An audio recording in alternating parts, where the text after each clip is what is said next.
all these waters, there's so many things that I want to say. But I've been working on that water all my life. That's all I ever wanted to do.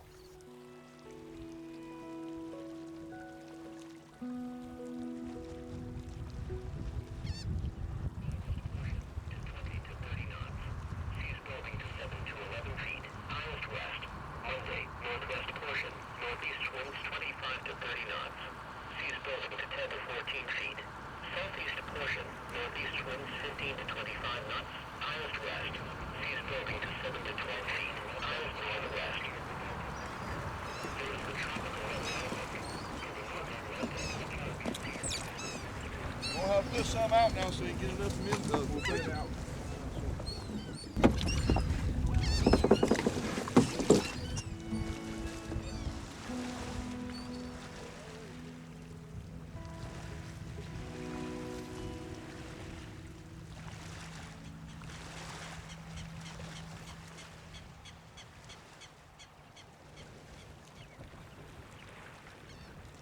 You look out there in that water, you don't see nothing but water. The sloughs and shoals and all kind of things under that water. To make a living at it, you got to know where they are.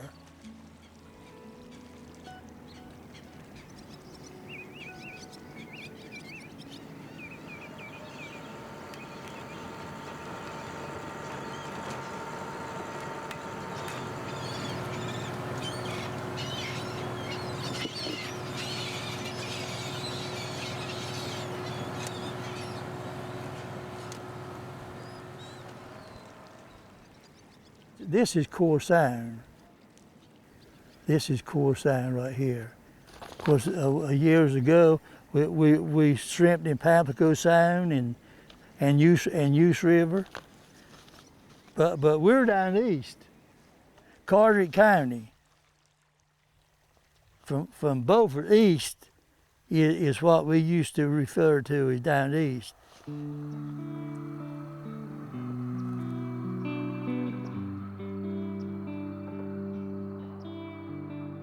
The roads and bridges came through here about 75 years ago, which is really not that long ago for an old-timer. And before that, all contact was made by boat. They were islands unto themselves. Davis was, sea level, Atlantic, Stacy, Marshallburg, of course, Harkins Island, Cedar Island.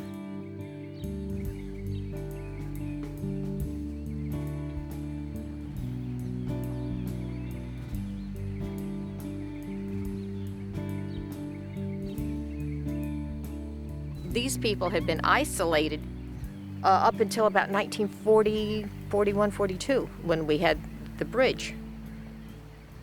That intensified, reinforced the traditions, their abilities to fish and to build boats, and especially their dialect, the way they talk. I mean, all this was just reinforced. About 10 foot of water right here during that storm.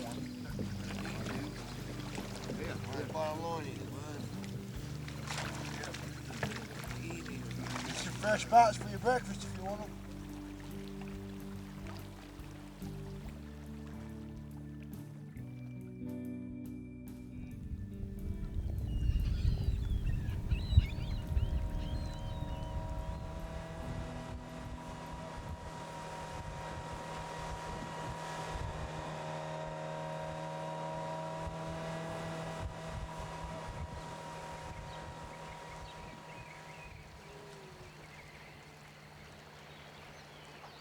They all arrived about the same time, Revolutionary War era, and they've been here, and their families have been here ever since.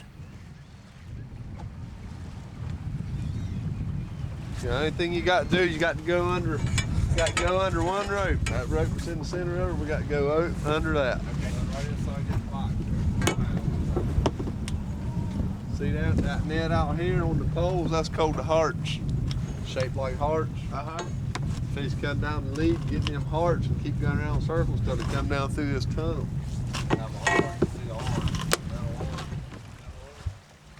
This has a bottom in it. Them hearts don't.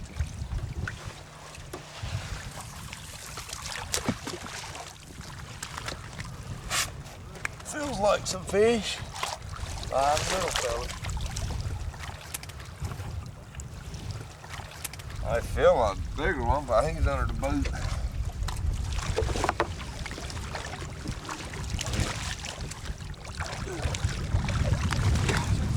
Turtle documentary.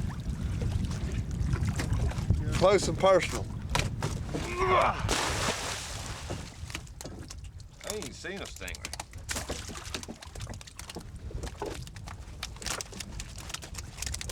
In each corner we've got a bigger size web, bigger hole, mesh size, and it lets a lot of the smaller size flounders go. Just a call panel. Escape panel lets the smaller fish get out.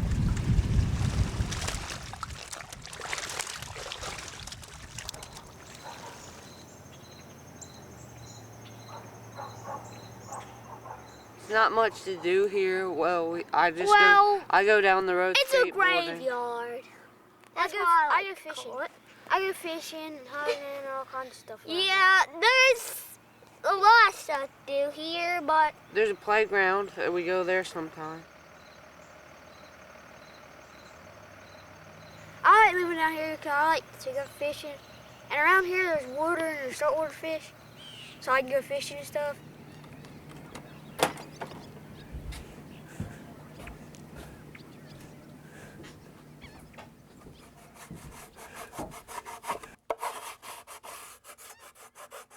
That's the only thing we had to make money was fishing. In them days, if you made $5, $6 a week, it was big money. That's when I was a kid, a boy. The kids them days now had to go like we went, they wouldn't think much of it. Nobody didn't have much, and everybody fared alike. We thought it was a good life.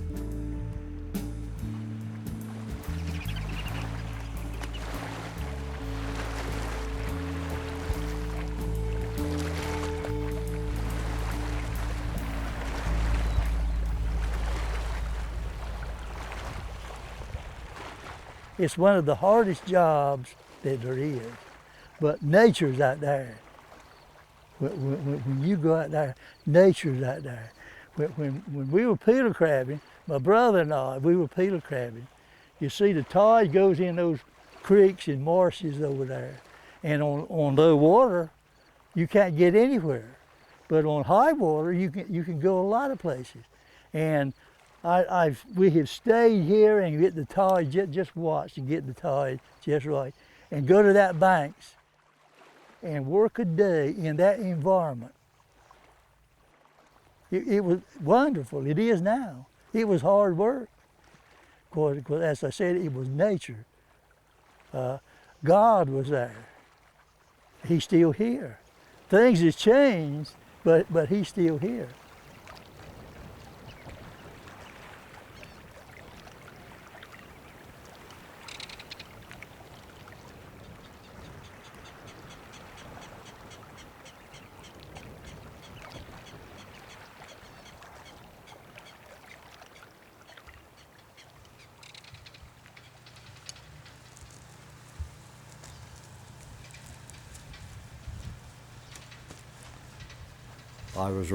I grew up a commercial fisherman.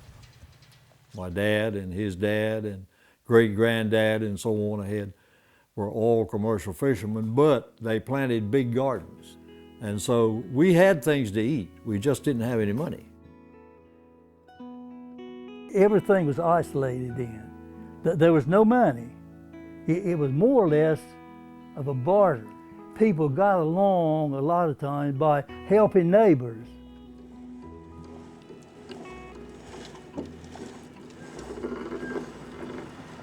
There will see me a block, one of them beacons.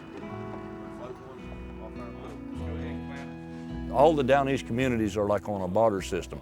I go help you do something today. Okay, you may be a commercial fisherman. So you go out and you catch flounders or crabs or something like that. So I got me a meal. Although you can't pay me, I got a meal. And it's just the old way people used to do things. And I'm just happy to see it alive in any respect. And I see it in this area. And I think that's a good thing. Help each other. Everybody knows everybody, you know, just that's the way it is. Little community, 300 or 400 people in community, the biggest. Some of them about 200, and Cedar Island probably 100. Man, Cedar Island probably 200 or better. But everybody knows everybody.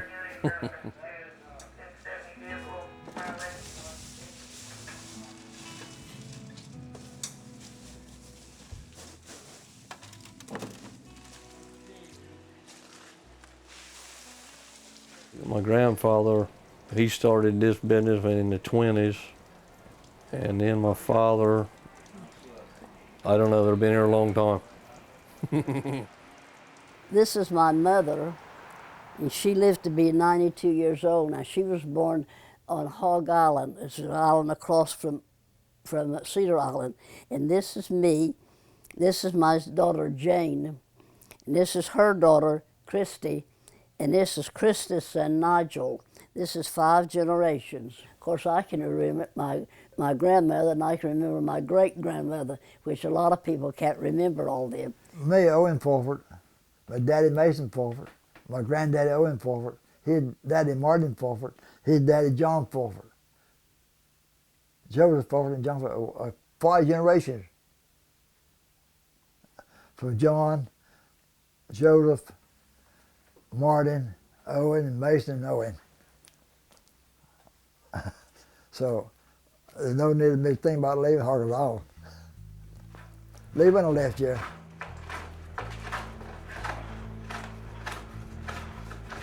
It doesn't take much. I ain't got much here. You got much to mess with. Very end up. This one sideways here. Got it in. We won't see. Let's take that center first. Oh, do this now? Yeah.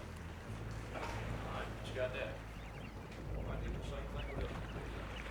Anybody from down east, if you go up around Raleigh and you talk to anybody up there, they'll always call us high tiders. And I guess we get enough tide around here that makes the name up. But locally, we're CORE.SOUNDERS. Of course, they've ruined down east. They consider down east from Raleigh this way now, but we're the original down east. Down easters have always had a reputation, largely unearned, but as a little bit rougher group of people. And, well, maybe in some ways that's a fair distinction, but a lot of ways it's actually not. A core sounder, they say, is a strange animal. He can't be driven, nor he can't be led. They're an independent group, I'll tell you that.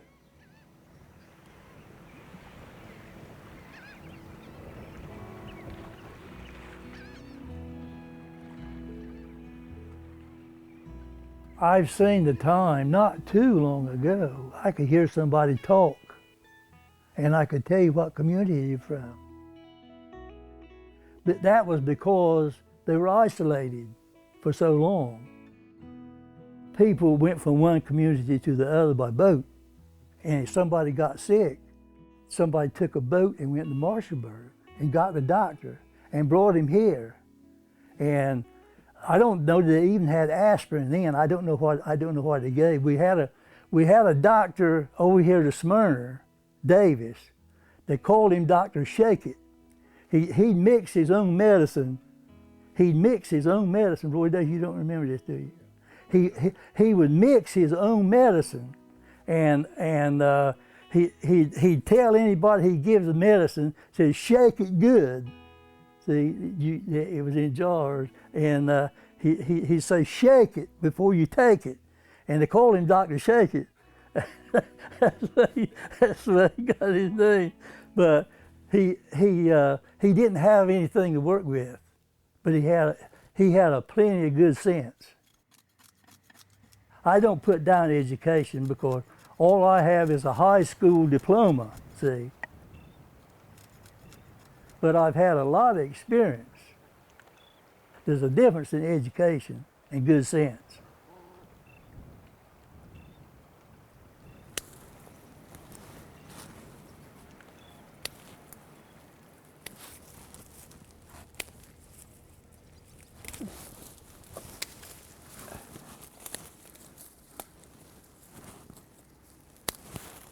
The Indians introduced the settlers to this stuff when they come to this country. They had water, a yo pond. That's it. There wasn't none of these modern drinks. That's what's the matter with most people today. That mess of junk they're drinking and eating, killing their body.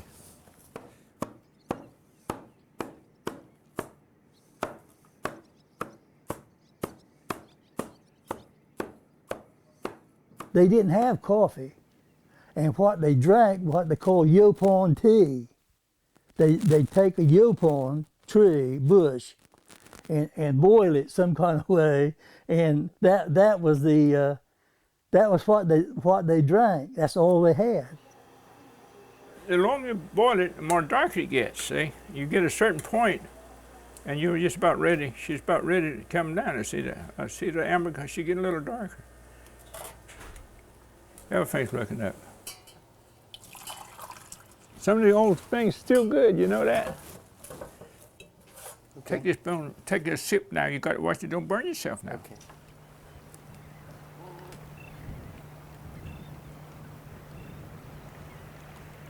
How many boats would you say you built in here? I think 64. But in this particular boathouse, in this particular building? We built this in about 1973. Probably built a couple dozen, maybe. Maybe about 30, 35. Yeah. Right big boats. I think the biggest was what, 32 feet? The biggest in here? Biggest 35. And actually the people that built before me didn't have tools like this. No. It's amazing that they could build as nice a looking boat as they did with as crude a tools as they had. You know, that's amazing. Ever since I was big enough to turn a grindstone. My grandfather built boats, and my father built boats, and I just picked it up. Everything was hand. Not so bad of sawing the inch stuff, inch thick with a handsaw. When you sail on 2-inch hard pine with a handsaw, and night comes, you know you don't have to be rocked to go to sleep.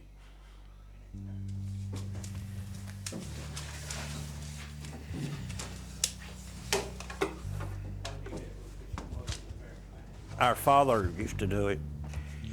Of course, I just picked it up from him, but that's about all we've ever done is just built boats.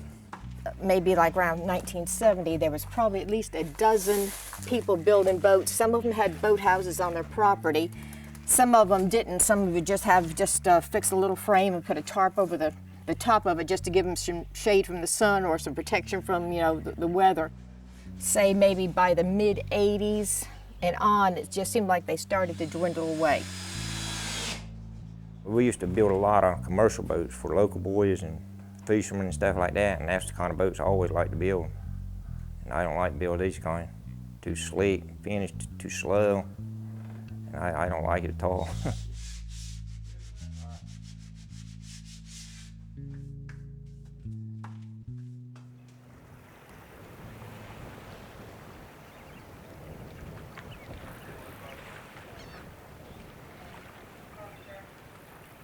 Commercial fishing is not for everybody in the world. There are certain type of people.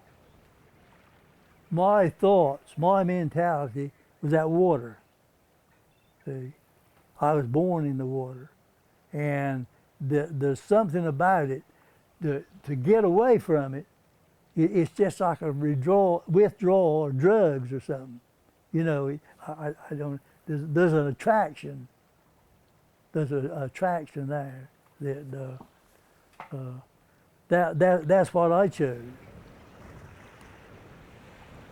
All the fishermen I know, most of them, their fathers, fished, or grandparents or something. Grandpapa had 9 boys. None of them fished, or none of the grandchildren or great-grandchildren, except for me. I was the only black sheep. But it was in my blood. I still had, but Joe Mason didn't want any of his children because it's a hard living. He knew it was going to be hard to scratch out a living. He wanted to go get a job that it wouldn't be mamic. You've heard the word mamic. You know what mamic means? Just tortured and tormented. He didn't want to his children to be vomit.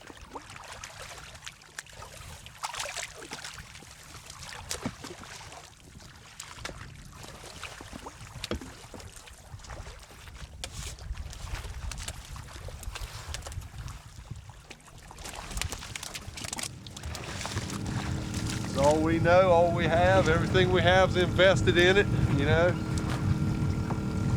Got 20, 30 nets, $2,000 a net, $40,000, $50,000. A lot of people's got in it, buster boats and motors. Everything they got is invested in fishing.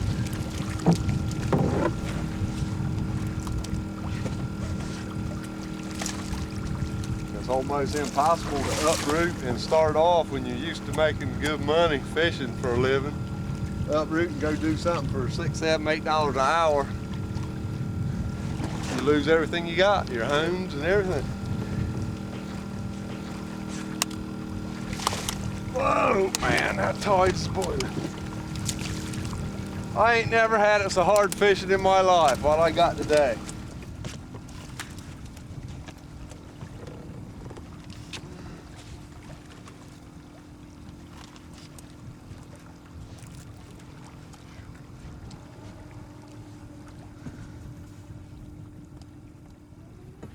You know, a lot of people in the water business, I don't know, I tell you, working on the water is a lot of hours. Like if you go on a job 8 to 5, I guess that's a vacation for a lot of them boys.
I can remember my father.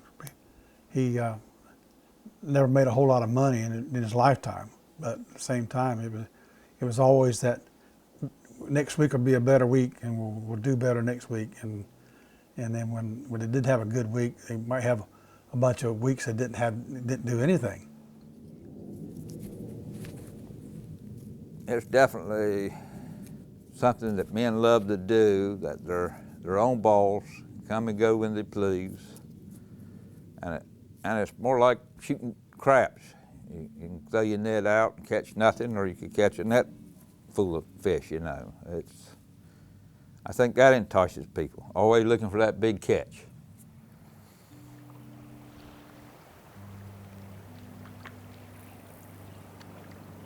Everything's unexpected. You never know what's gonna happen. I mean, sometimes we'll pull up a crab pot and find a lobster that is supposed to like live in Maine in one. That happened a couple years ago on Easter.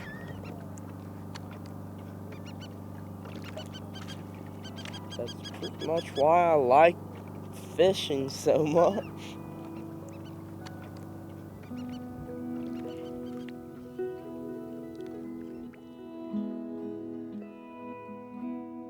Well, I'm going to college for sure, just as a reliable alternative to fishing.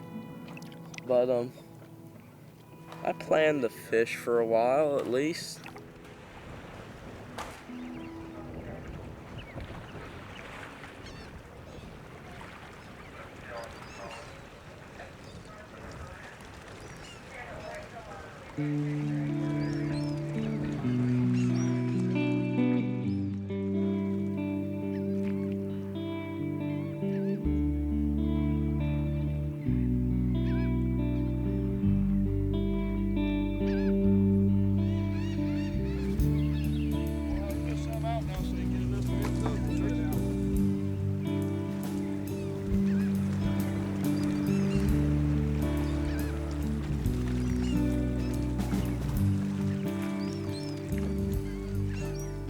They don't want to change. They don't want to learn a new trade.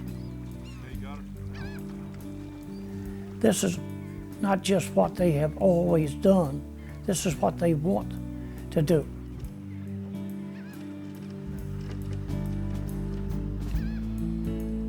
I know one guy that has a master's degree in history, has taught school, but prefers to work on the water, commercial fishing. I know another young man who was within one course of graduating from UNCW with a degree in math. Decided he didn't want to go into teaching. He's home fishing right now.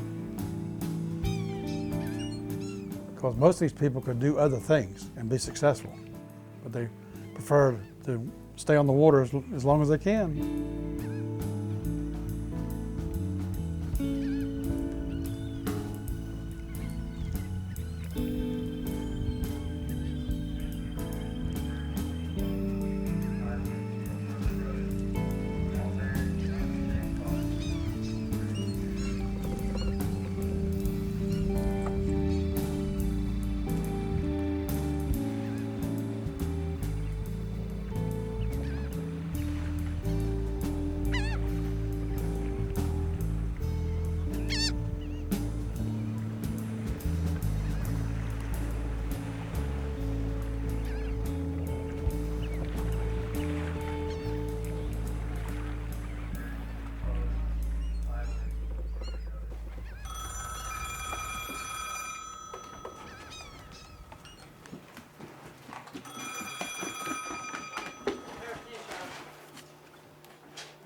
It's just what Daddy's always done.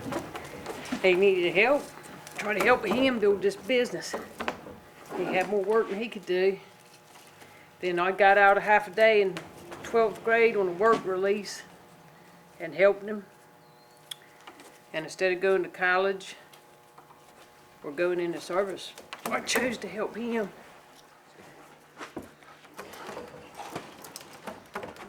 A lot of the local girls, we had a little Marine base down here, and if you couldn't do anything else, you went out there and got a Marine and married him because he had a car and a job. I mean, you know, so, and the young boys, they wind up being fishermen. And like, see, I don't really want my son to be a commercial fisherman. I commend him for doing it. I just hate it that this way of life is sort of dying, and this job is just getting harder and harder to do.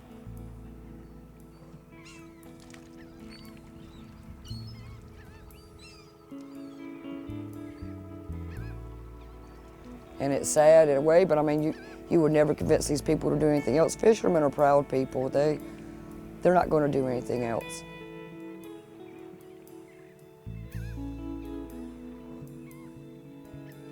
Very few people could make a living in the water. A living is year-round, and we have long spells of low water. Have long spells sometimes, but fishermen stay here until the tide rises. See? And they're here for good. They're here from now on.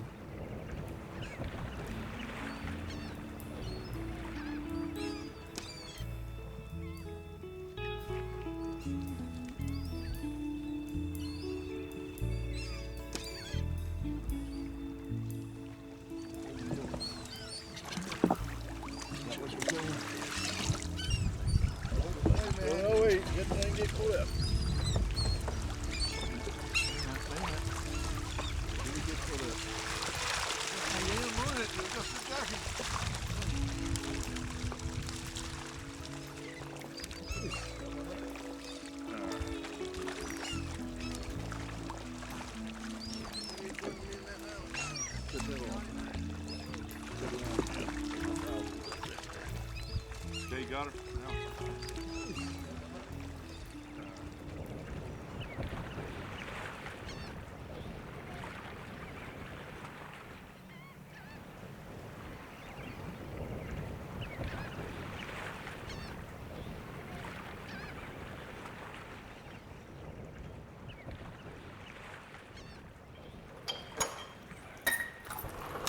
This is the first time this has been cut off in my lifetime.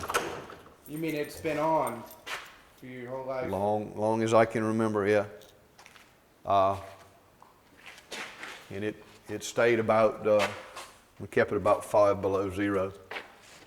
And of course it always had product in it from spots or flounders, shrimp, oysters, clams, whatever, you know. In here there could be as many as 30 people in here working. A lot of people worked here all their life. You know, I mean, we had one fella, I think he worked here 40 years. When I started working in here full time back in the 70s, I mean, we were going wide open. You know, we had loads of help in here working and just about all the boats that we could handle. Of course, my granddad started the business, and then my father and his brother came along. You know, last along, it was just my brother and me. Somebody comes along, is interested in the property, we're going to sell the property. And I don't foresee it ever opening back up as a seafood plant. It's just too much expense in running and maintaining this plant, and with the imports taking hold more all the time, it's just making it harder for the American fishermen to make it.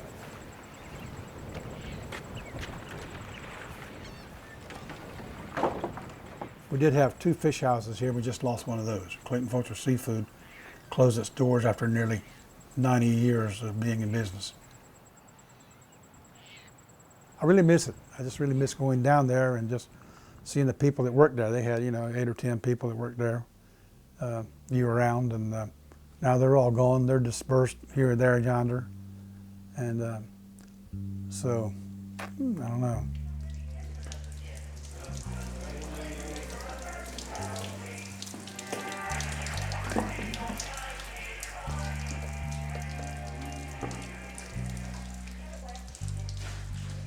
I don't know what's going to happen. I don't know. I don't know what people's going to do. You know, a lot of local people, I don't know.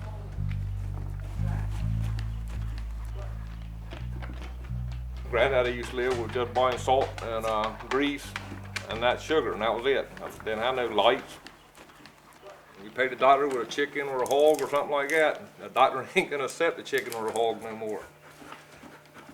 So you're caught up in life cycle, because everybody else does it.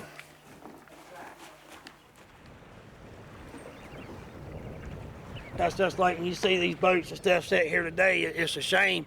It hurts my heart to see them here tied to the dock. I was just telling him a while ago, I worked with a man for 13 years kicking clams, and I'd be corner limit every day. And it just got to the point, he was one of them, says, well, I'm not going to do it no more. And now the boat's going, sold, she's going off. And that went my job that I was doing all winter to pay my winter bills that I bought my Christmas with, my youngest. Well, that was took from me because they just won't give you that, and that man was fed up with it. Now he's going on and got on a dredge boat, and he's doing well. But that's just not for everybody. What I mean is just like me. I've tried it 3 or 4 years. But to be going and never be home and never be around your family, I just can't do it. I'm a family man, and I love the water, and I want to work and catch fish, and I want to go oystering, and I go scalloping, and I want to go shrimping, and I'm going to keep doing it as long as I can. I'm one of the ones that's going to keep struggling and do it. As long as I can keep my head afloat and keep something to eat on my table, I'm going to do it.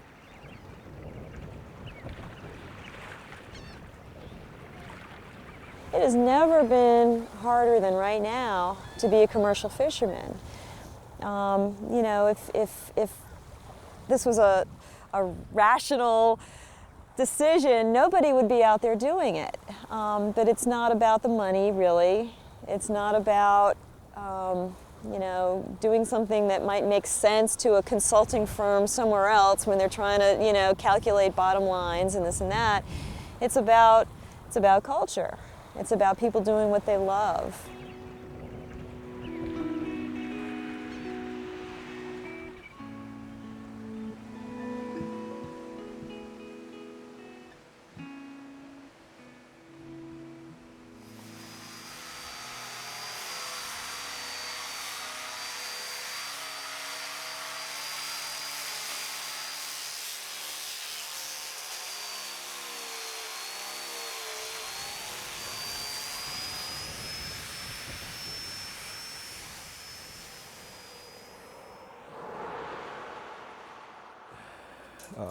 Most of the property along the shore is being bought by, you know, people, because local people can't afford, especially fishing families, the property being sold to outsiders, we call them, dingbatters. You've heard the word dingbatter.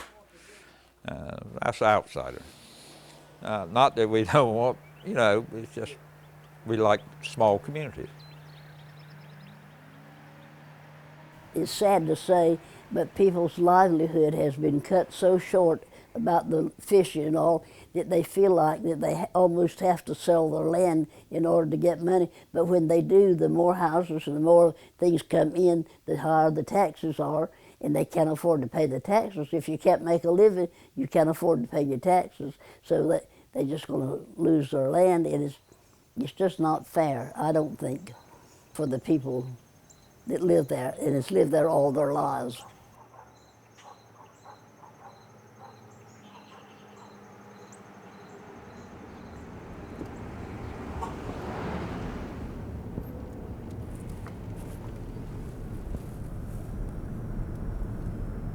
The house on the right, I remember that was built.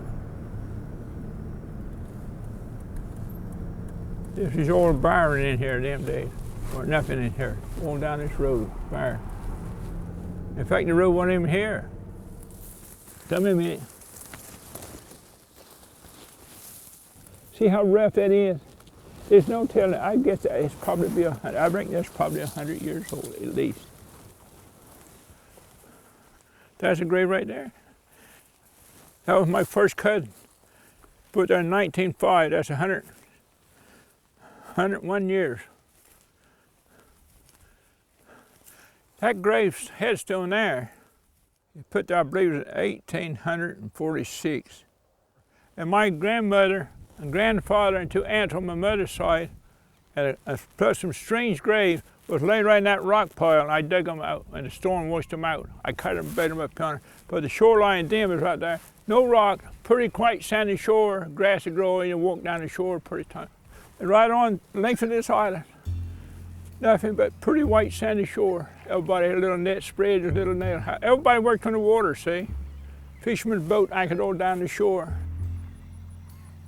Look at it now. Go on.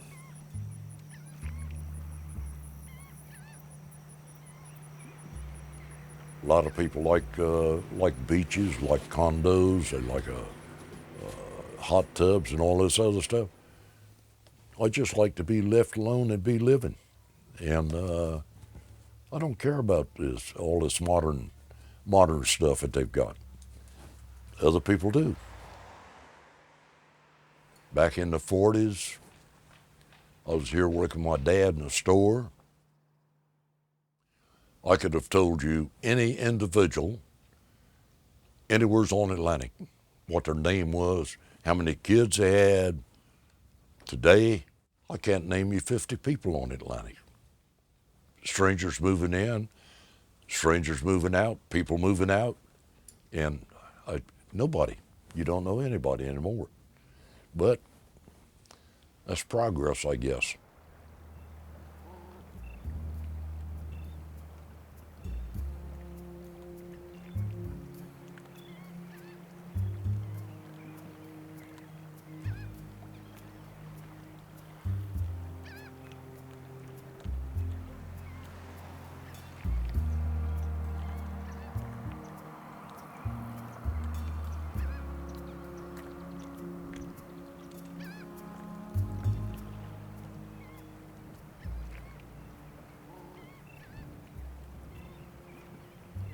We've lived here in this area here, our ancestry, grandfathers, great-grandfathers, great-great, for heading on 200 years. And I don't believe it is dawned on some people that this can come to an end. Just because Mom and Daddy did or was before that, and that don't mean that things can't change.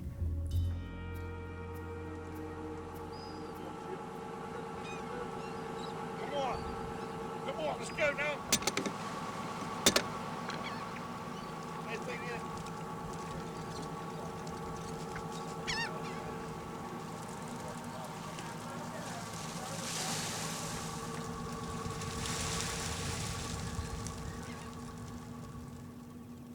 Over the years, we've seen the fishermen not be able to make the living that they used to. But they've been able to live here. They've still been able to live in their own homes. What worries me most is that the people will not be able to afford to live here. You know, you could shrug and say, well, this is market driven, what can you do? You know, the fishermen are benefiting if they can sell their land and make a lot of money and move to the other side of Kinston, you know, or what have you. I wouldn't want to see that. I think the character of this place is wrapped up in the people that have built these communities. It's wrapped up in the fishing occupation. And once that's gone, what do we have left? We still have people here who have a sense of history, a sense of who they are, where they fit, and their place in the environment. They're still very reliant on clean water. We still have an active commercial fishing industry in eastern Carteret County, active boat building industry. So these are people who are still attuned to the environment and to their history.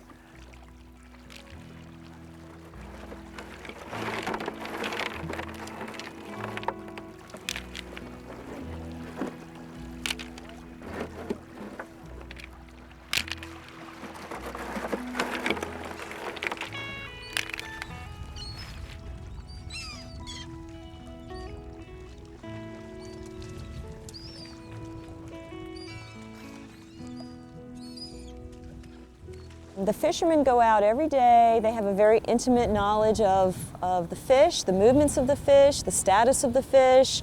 Every time there's a problem, whether it's dead zones in the water where the oxygen is depleted and they find dead crabs, or if it's sores on a fish, or it's algae blooms, the fishermen are the first to report that. What does it mean when we replace these fisheries-dependent communities with subdivisions attracting retirees, attracting other, people that are new to the coast? They appreciate the view. You know, they might want to take their boat out and throw a line over, but they don't have that day-to-day vested interest, that intimate knowledge of the ecology of the area that the fishermen do. So I think there's an environmental argument in trying to support the fishing industry.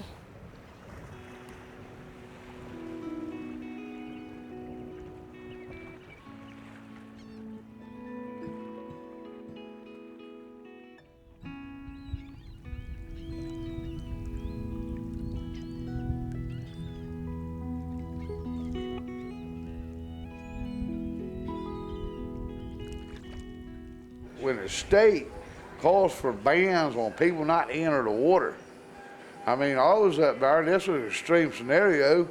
After the storm, Isabel, after the storm, we went back out and tried to fish after the storm. Right before I eased overboard about that deep up the bay there, I was listening to the radio and it come on out the state of North Carolina had issued a warning for people not to come in contact with the water right before I slipped in it. Right. So if that don't concern you. Even fishermen who get out of fishing, they'll still consider themselves fishermen. You know, it's not what they do, it's who they are.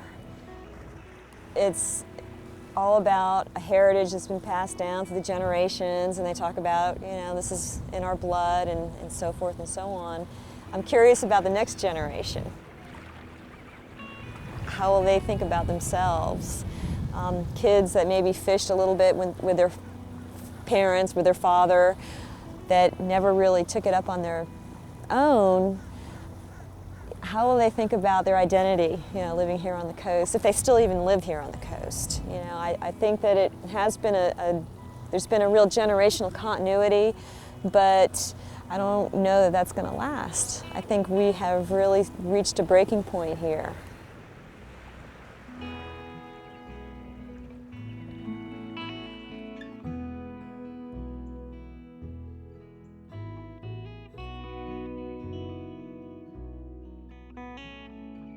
A lot of the younger boys are just going off and finding other jobs. They're not getting into it. They're not learning, from their families.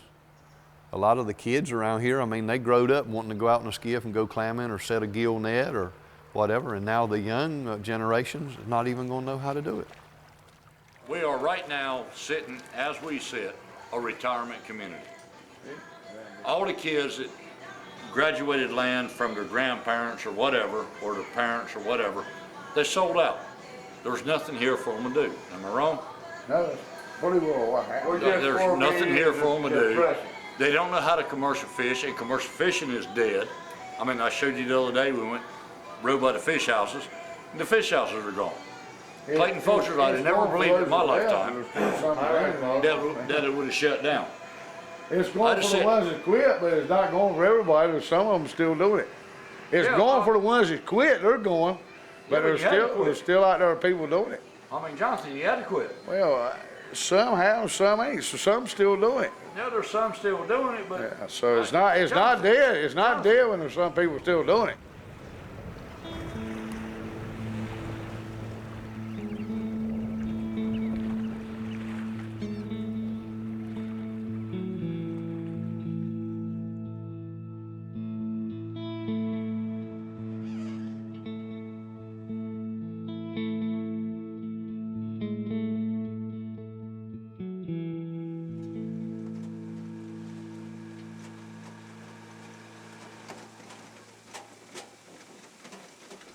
The key here is to find a balance to provide avenues for people to move here and enjoy the coastal resources and protect those who have roots here and are figuring on living and staying here. It's not a question of whether it's a native or a newcomer or how long you've been here. It's what are we going to do to protect the culture and the coastal lifestyle that we all enjoy now.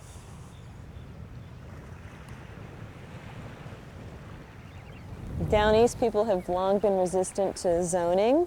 They don't like the idea of any sort of government interference, really, although, again, in the fishing industry, fishermen have dealt with that forever. You see that shifting now, you see that changing. They realize they're at risk of losing everything and that they have got to consider options if they're going to stay here, if they're going to be able to survive into the future. People here are a laissez-faire type person that doesn't like a lot of government intervention and all, but they realize that if they use these management tools that the government affords us, that we can influence the character of our community. If a resort area does proper planning, and they say that's good management, but if we poor folks take those same tools, it seems like it's some kind of socialist movement. But you have to take what's out there and make it work for you. For years we were isolated and out of sight, out of mind, and but we become surrounded and there's a lot of people who feel threatened by it. We're on the edge. I think we're at a crossroads, and I say we here in down east area, but all over the coast. But we're trying to look out for our community.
You don't come and isolate something and say this is mine. Nobody else is going to have part of this.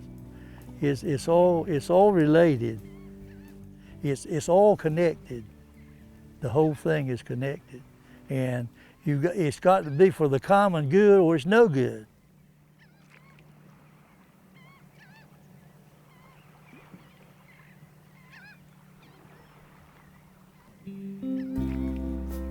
Work till about 9 o'clock.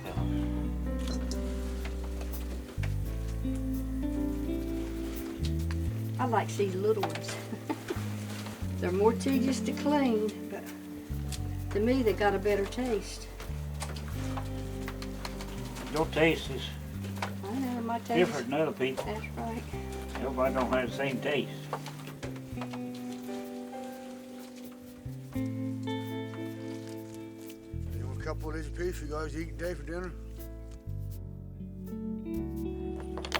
Before I go to college, I might go fishing with my cousin for a couple of years.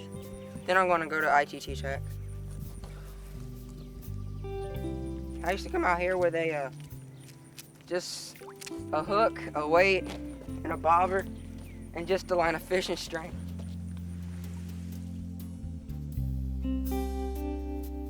I don't want you to move me inland. No. Now, some of them might be able to, but they're not true Dianeasters. They're not true Dianese people. They, unless, only way you could move them if that they had to move, financially, whatever. But I think the majority of them wouldn't want to do that.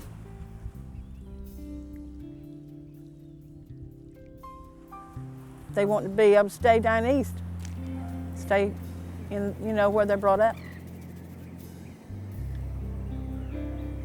It's home. It's home. That's all we know.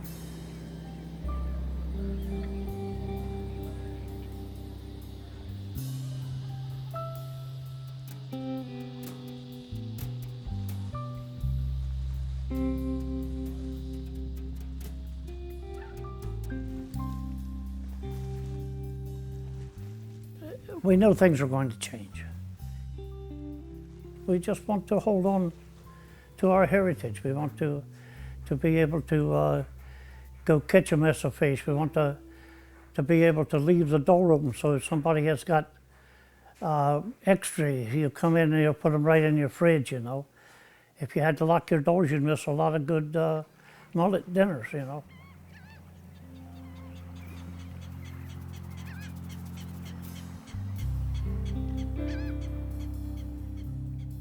I'm not trying to tell you that commercial fishermen are perfect.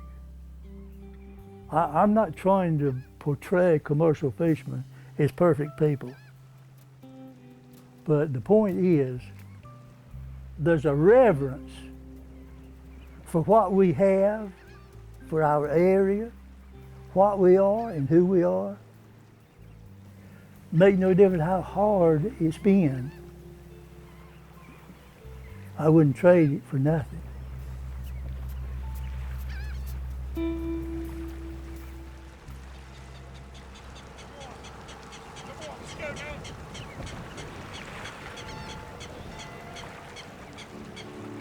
This train, she runs through Kinston, New Bern, and Pamlico. She runs through Oriental, but she's never running slow. She pulls into Atlantic and she makes an awful squall. When you see her show, say, welcome, Miss the Carolina Cannonball. Now here's to Clayton Fulcher, why you all know this man. He's bought each and every fish that's swum around this land. When the run of spots are over and floundering's up this fall, we'll send him home to Bay Barrel on the Carolina Cannonball. Now here's to Gary Bragg, he's Clayton Fulcher's right-hand man. He buys fish at Ocracoke at the lowest price he can. When shrimping season's over, old Clayton will be rich, but Gary'll still be buying fish at the entrance of the ditch.